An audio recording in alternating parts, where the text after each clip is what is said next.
Bonjour, je peux peut-être t'aider?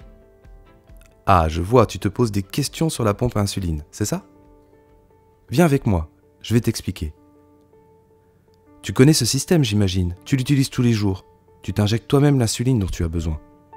Eh bien, avec une pompe, c'est la même chose, sauf que c'est mécanique. Allez, passons à la suite, je vais t'en expliquer tous les avantages. J'imagine qu'en ce moment, tu utilises deux stylos différents, un pour l'insuline lente et l'autre pour l'insuline rapide. Eh bien, avec la pompe, tu n'as besoin que d'un seul produit pour les deux types d'injections. La pompe envoie régulièrement des microdoses d'insuline. En 3 jours, une seule piqûre, là où il t'en faudrait 12 à 15 avec de bons vieux stylos. Au final, il te faut plus de 1800 piqûres par an avec les stylos contre seulement 120 pour la pompe. Attends, encore une chose au sujet de la pompe, c'est toi qui la gères.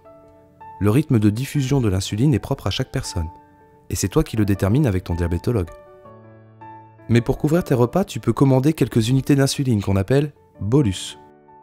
Et idem, parce que chaque situation est différente. Tu peux régler ta pompe en fonction. Quand tu fais du sport, quand tu travailles, que tu es invité à une soirée, dans ton intimité, ou bien encore quand tu pars en voyage aussi. Et même si tu cèdes à quelques gourmandises. Bon, eh bien mon cher ami, je voudrais maintenant te présenter quelques spécialistes de la pompe. Donc ici, je le pose sur le côté du ventre, presque sur la hanche, parce que c'est quelque chose qui est plus confortable pour moi, pour porter par exemple un sac en bandolière ou un sac à dos sans que ça me pose de problème. Ensuite, j'assèche le point d'injection pour que le pod, une fois qu'il soit positionné dessus, il ne se décolle pas.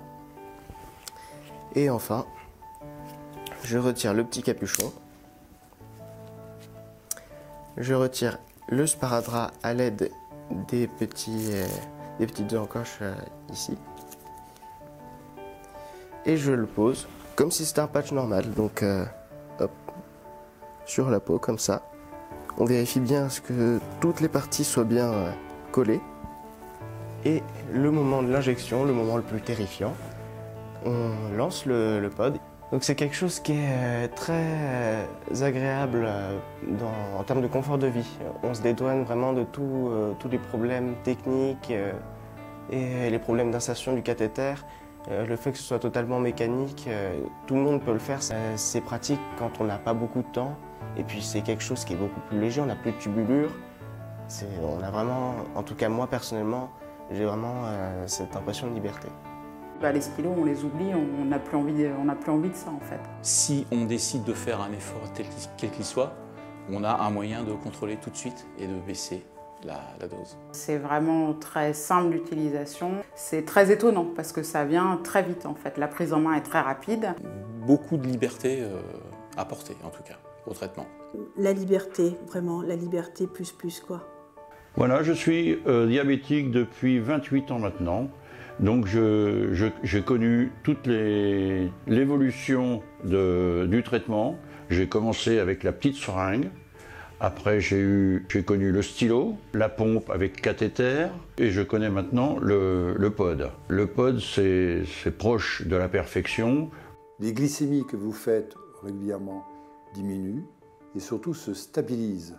Ceci est très important parce qu'on obtient une meilleure moyenne avec moins d'écart autour de la moyenne. Autrement dit, moins d'hypoglycémie. Donc non seulement on améliore le diabète parce qu'on le fait baisser, mais en plus, on a moins de risques hypoglycémiques. Les hypoglycémies, je n'en ai plus. Enfin, il y a très très longtemps que je n'en ai eu. Le patch à insuline me permet de profiter d'une grande liberté et d'une totale autonomie. Notamment à l'occasion de voyages, je peux profiter au bord de la mer de natation sans difficulté et également d'une autonomie à l'occasion des visites ou des randonnées que je suis amené à effectuer. J'ai toujours ma pompe sur moi, même quand je suis en maillot de bain à la plage, ça ne me pose pas de problème parce que je trouve que ça ne se voit pas beaucoup. Et c'est vrai que c'est tellement confortable que je n'imagine plus devoir me piquer 4 ou 5 fois par jour. Un voyage que j'ai fait il y a quelques années quand j'étais encore sous stylo, donc encore avec mes 5 injections par jour, et je suis partie en Laponie en plein hiver, donc il faisait -20, on faisait que c'était un petit peu compliqué pour trouver des endroits où piquer quand on était avec les combinaisons anti-froid, donc il fallait arriver à trouver à se déshabiller pour se piquer. Et c'est sûr que maintenant, je me dis qu'avec la pompe, je pourrais repartir de façon un peu plus simple, puisqu'il suffirait de la télécommande pour déclencher l'injection. L'activité sportive, c'est important pour un diabétique. Avec le pod, pas de fil, pas de contraintes, des mouvements amples, c'est vraiment super. On l'installe où on veut pratiquement, ici sur le ventre, et voilà quoi, tout est possible. C'est vraiment quelque chose qu'il faut essayer, et tout en sachant que si ça ne va pas, finalement, on pourra quand même revenir en arrière. Donc, vaut mieux essayer la chose, et puis tout de suite, on est convaincu généralement. Il faut essayer les deux. Et je suis sûr que quelle que soit la personne qui va faire, elle trouvera une évolution et dans le bien-être et dans les résultats. Une qualité de vie améliorée pour le patient et son entourage. C'est vrai qu'aujourd'hui, pour rien au monde, je changerais.